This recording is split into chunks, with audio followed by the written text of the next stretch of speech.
Je joue à la SIG depuis maintenant 3 ans et je suis avec le groupe U18, sport et professionnel.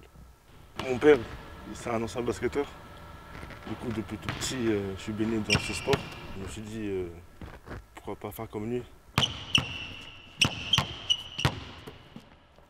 J'ai entendu parler du centre parce que mon père il a joué à la SIG pendant 2 ans. Et je me sens bien, j'ai l'habitude. Et je communique avec tout le monde. Les gens ici sont cool et j'aime bien la ville.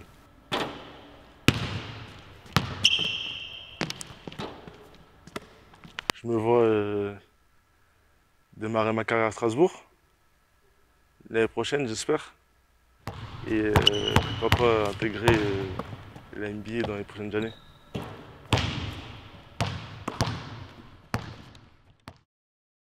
Je suis Gérald Grégoire, strasbourgeois depuis 18 mois, depuis que j'ai rejoint la Caisse régionale de Crédit Agricole Alsace-Vosges en tant que directeur général.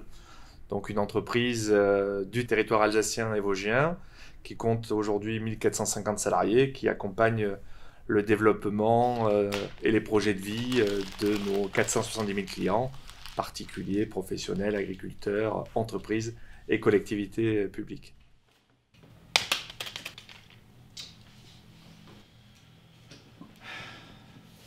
Le Crédit Agricole est d'abord un partenaire de très longue date. Nous avons orienté notre partenariat autour de la digitalisation et plus précisément la digitalisation du centre de formation. 3 pour l'instant. Ce partenariat aujourd'hui avec les Espoirs, le centre de formation, finalement, c'est une pierre supplémentaire à cet édifice pour marquer notre engagement envers ceux qui demain constitueront l'élite du sport régional ou voire national. Et donc pour nous, c'est encore une fois l'occasion de marquer notre attachement et notre engagement à côté de la SIG. Alors, au Crédit Agricole, on a toujours considéré que le sport, c'est une école de la vie. Donc forcément, la formation contribue à l'épanouissement, à faire grandir ces joueurs dans ce qui sera demain leur parcours de vie, parce que ce qu'on a apprécié et ce qui nous a conduit aussi à conclure ce partenariat avec le centre de formation de la SIG, c'est que au-delà de la dimension sportive, on accompagne aussi ces jeunes pour qu'ils deviennent des hommes. Et donc, c'est tout l'aspect scolaire, accompagnement. Et notamment, j'ai été sensible au fait que je viens d'apprendre que 100% des jeunes ont leur baccalauréat. Donc ça aussi, c'est parce qu'on sait très bien que tous ne deviendront pas des professionnels. Donc la SIG se donne les moyens d'accompagner ces jeunes pour que si jamais effectivement ils ne réussissent pas à percer au plus haut niveau dans le basket, eh bien ils aient malgré tout un bagage suffisant pour leur permettre de rebondir et d'avoir un job qui satisfasse leurs ambitions. Ma mère et mon père me disent toujours le basket ne va pas sans l'école. Du coup, j'essaie de faire, je me débrouille pas mal à l'école pour avoir mon bac et après me concentrer sur le basket. Cette année, c'est compliqué parce que vu que j'ai intégré le groupe professionnel, on avait des matchs BCL. Du coup, on partait la semaine en voyage.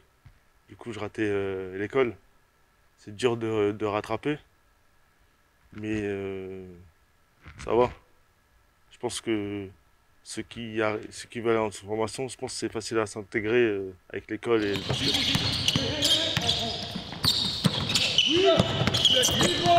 Nous avons beaucoup de jeunes qui sont devenus professionnels. Le centre de formation est dirigé par Olivier Weissler, un ancien joueur du club. Le coach des U18, Abdel Loussif, est un éducateur hors pair qui a formé des générations à la fois de coachs et de jeunes.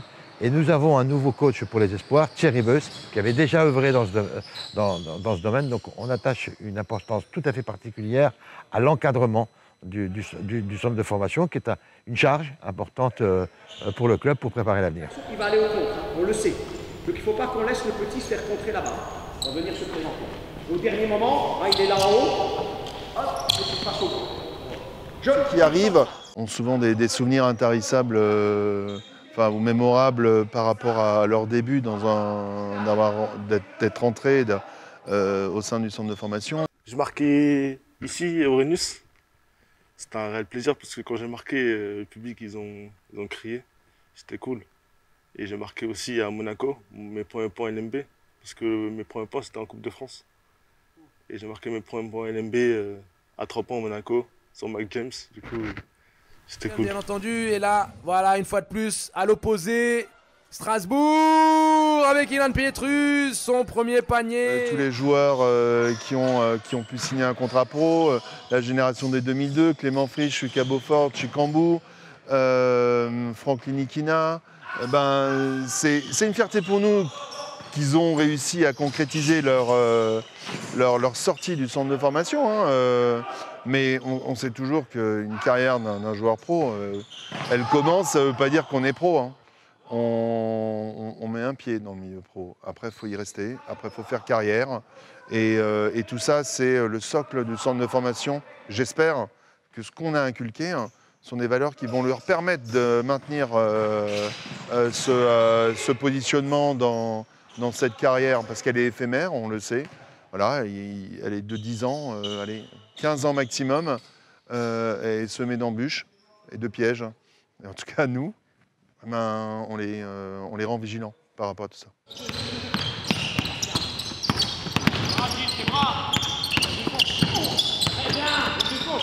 Ils prennent beaucoup de plaisir dans ce qu'ils font, mais ça vaut pour tous les jeunes de façon générale, qui prennent beaucoup de plaisir, qui profitent de l'instant présent. Et je leur souhaite bien évidemment, parce que s'ils sont là, c'est que la plupart d'entre eux, j'imagine, aspirent à une carrière au plus haut niveau. Et donc bien évidemment, je leur souhaite, avec l'engagement, l'abnégation qui est la leur, de réussir au plus haut niveau et ainsi de devenir demain des très grands basketteurs. Mais au-delà de devenir des très grands basketteurs, je souhaite à chacun d'entre eux de devenir des très grands bonhommes. Merci beaucoup.